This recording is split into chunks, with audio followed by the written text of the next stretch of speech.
नमस्ते बच्चों। आज हम लोग साहित्य सागर का जो दूसरा पाठ है गौरी, जिसे सुभद्रा कुमारी चौहान ने लिखा है, उसके अगले भाग को करेंगे। यहाँ तक के पाठ में हमने जाना कि सीताराम जी जो है अपने दोनों बच्चों के साथ गौरी को देखने आए हैं और सीताराम जी के दोनों बच्चे बड़े ही प्यारे, बहुत ही हंसमुख है। वो आकर उनके घर में, गौरी के घर आकर खेलने लगते हैं और उन्हें देखकर कुंती बहुत खुश हो जाती है और वो चाहती है कि अगर कोई बिना किसी रिश्ते से ही ये बच्चे मुझे पालने के लिए दे जाए तो मैं खुशी खुशी इन्हें रख लूँगी। फिर वो बच्चे अंदर जाते हैं और गौरी से मिलकर बहुत खुश होते हैं। गौरी उन्हें मिठाई खिलाने लगती है, बड़े प्यार से उनका ख्याल रखती है, जिसे देखकर कुंती बहुत खुश हो जाती है। और थोड़ी देर बाद उसके पिता भी आते हैं ताकि वो उसे बाहर ले जा सके, क्योंकि सीताराम जी उससे मिलना चाहते हैं। अब आगे। गौरी ने कोई उत्तर ना दिया। उसने बच्चे का हाथ मुंह धुलाया, उन्हें पानी पिलाया, फिर माँ के पीछे पीछे बाहर चली गई। यानी वो एक काम कर रही थी, वो बच्चों को खिला रही थी मिठाई, तो उसने अपना काम पूरा किया। उसने अपने बच्चों को मिठाई खिलाई और खिलाने के बाद उनका हाथ मुंह धुलाया, पानी पिलाया और फिर वो अपने पिताजी जो कह रहे थे उसे सुनने के लिए वो बाहर चली गई। बच्चे अब भी उसी को घेरे हुए थे, यानी बच्चों ने अभी भी उसको ही पकड़ा हुआ था। वे उसे छोड़ना नहीं चाहते थे, क्योंकि बच्चों को वो बहुत पसंद आ गई थी। और बच्चे क्योंकि उसकी माँ नहीं थी उनकी, और इसीलिए वो माँ की चाह में उनके घर आए थे। तो वो जो लड़की थी वो उन्हें अपनी माँ के रूप में ही उन्हें नजर आई, इसीलिए वो उनका साथ नहीं, किसी तरह से भी उनका साथ नहीं छोड़ना चाहते थे। बड़ी मुश्किल से सीताराम जी ने उन्हें बुलाकर कुछ देर तक अपने पास बिठा सके, यानी बहुत मुश्किल से उन्हें समझा बुझाकर उसे अपने पास में बिठाया। किंतु जरा सा मौका पाते ही वे फिर गौरी के पास आसपास बैठ गए। यानी जैसे ही उन्हें समय मिला, उनको जैसे ही मौका मिला, उसने क्या किया, दोनों बच्चे उसके आसपास जाकर बैठ गए। पिता के विरुद्ध उन्हें कुछ नालिश की भी दायर करनी थी, यानी पिता के विरुद्ध उन्हें बहुत कुछ बोलना था, तो इसीलिए शिकायत करनी थी, इसीलिए वो उसके आसपास जाकर बैठ गए। जो पिता के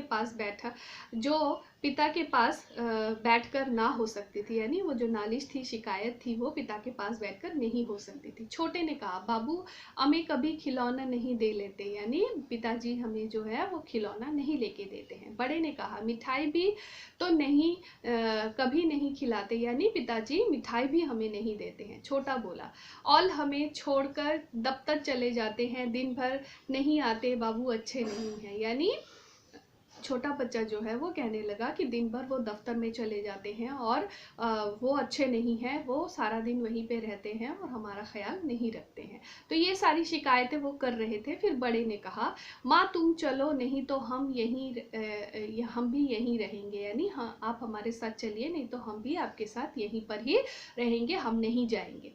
बच्चों की बातों से सभी को हंसी आ गई, यानी आ रही थी। बच्चों की बातें सबको अच्छी लग रही थी, इसीलिए वो सब हंसने लगे। कुंती ने बच्चों से कहा, तो तुम दोनों यहीं रह जाओ, बाबू को जाने दो, है ना ठीक, यानी पिताजी को तुम जाने दो, तुम दोनों यहीं पर रह जाओ, ठीक है। तो काफी देर हो गई, यह देख सीताराम जी ने कहा, बहुत देर हो चुकी है, अब चलूंगा, नहीं तो शाम की ट्रेन ना मिल सकेगी। यानी बहुत देर हो गई थी बातें करते करते, अब इन्होंने, सीताराम जी ने कहा कि ठीक है अब हम चलते हैं, बहुत देर हो गई है, नहीं तो हमें अगली जो ट्रेन है वो भी नहीं मिलेगी। फिर राधा कृष्ण जी की तरफ देखकर कहा, आप लोगों से मिलकर बड़ी प्रसन्नता हुई।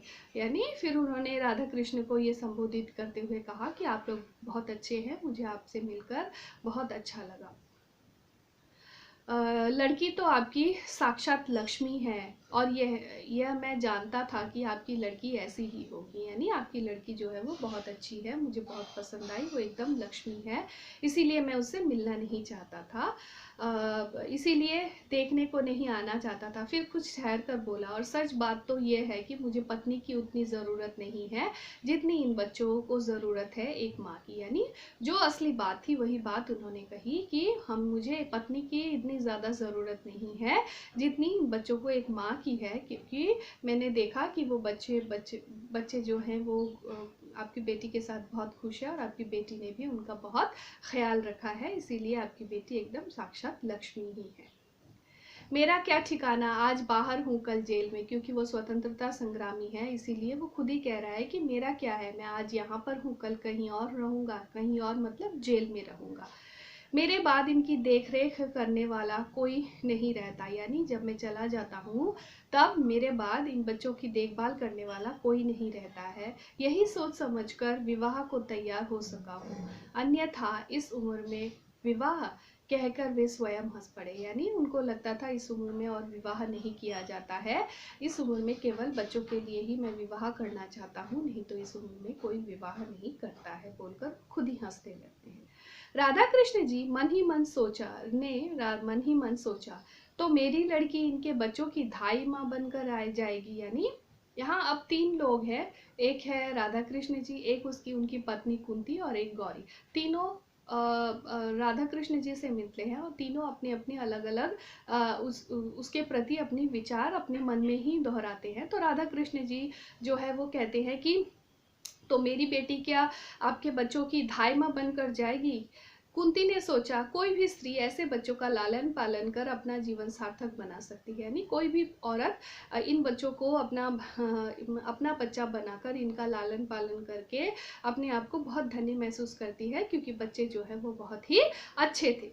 गौरी ने मन ही मन इस महापुरुष के चरणों में प्रणाम किया और बच्चों की ओर ममता भरी दृष्टि से देखा, जैसे यह दृष्टि कह रही थी किसी विलासी युवक की पत्नी बनने की बजाय मैं इन भोले भाले बच्चों की माँ बनना पसंद करूंगी। यानी वो भी सोच रही थी कि किसी बहुत अच्छे सजीले कम उम्र के लड़के से विवाह करने से अच्छा इन बच्चों की माँ कहलाना बहुत ही गर्व की बात होगी। ये बच्चे कितने प्यारे हैं, मैं इनकी माँ बनना चाहती हूँ, वो मन ही मन ऐसा सोचती है।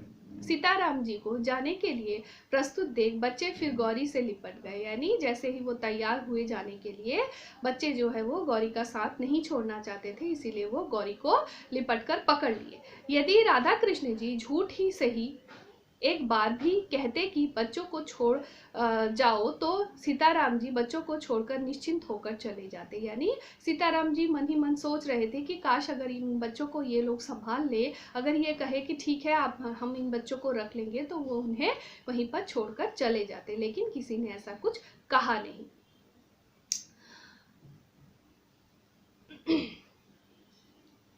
परंतु इस ओर से जब ऐसी कोई बात ना हुई तो बच्चों को सिनेमा, सर्कस और मिठाई का प्रलोभन देकर बड़ी कठिनाई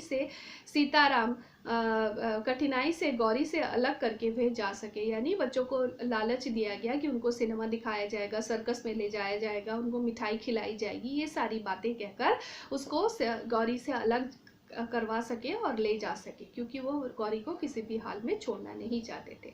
जाते समय सीताराम जी को पक्का विश्वास था कि विवाह होगा, केवल तारीख निश्चित करने भर की देर है। यानी उनकी बातों से, राधा कृष्ण जी की बातों से या गौरी की माँ कुंती की बातों से उन्हें ऐसा लगा था कि इन लोगों ने हमको पसंद कर लिया है और विवाह अवश्य होगा, और बस तारीख तय करना बाकी है, बाकी सारी बातें तो हो ही चुकी है। सीताराम जी उस पत्र की प्रतीक्षा में थे जिसमें विवाह की निश्चित तारीख लिखकर आने वाली थी। यानी जो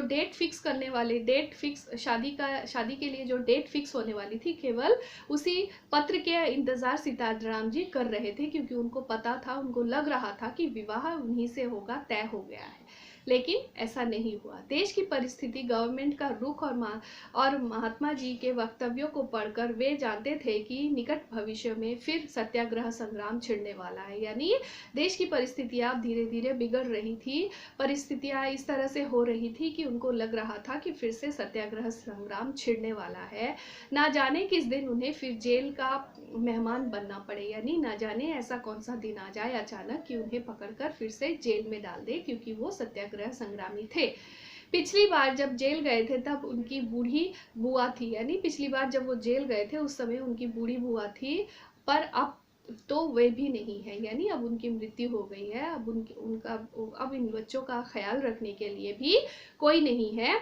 यह कहारिन क्या बच्चों की देखभाल कर सकेगी, यानी उनकी जो काम वाली महिला है वो क्या बच्चों का देखभाल कर सकेगी। बच्चों की उन्हें बड़ी चिंता थी, यानी उन्हें अपने बच्चों के लिए बहुत चिंता हो रही थी। और वो बच्चे भी सदा माँ माँ की रट लगाते थे। उनको कहा गया था कि तुम्हारे लिए मैं माँ लेके आऊँगा, इसीलिए उनको लग रहा था कि जल्दी से जल्दी अगर विवाह हो जाए तो मैं निश्चित होकर जेल जा सकूँ। तो आज का पाठ यहीं तक। अपना ध्यान रखना, ठीक से रहना। धन्यवाद।